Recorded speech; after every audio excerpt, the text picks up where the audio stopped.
They said don't ever use a crock pot or a slow cooker for anything else ever again after you use it for paint removal of hardware.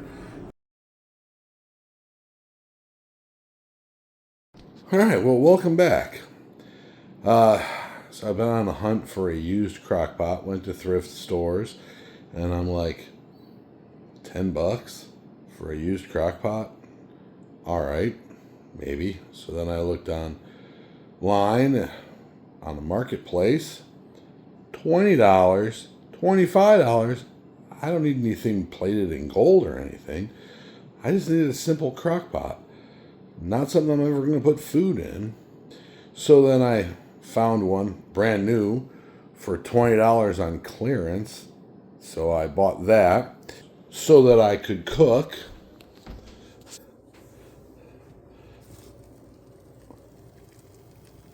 This.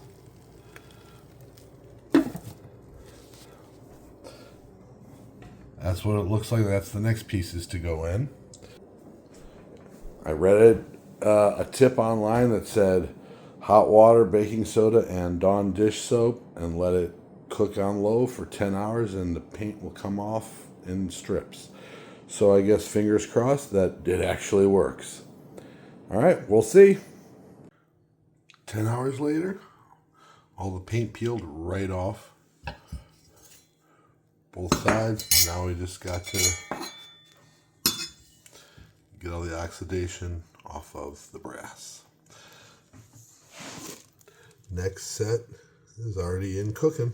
And they said don't ever use a crock pot or a slow cooker for anything else ever again after you use it for paint removal of hardware.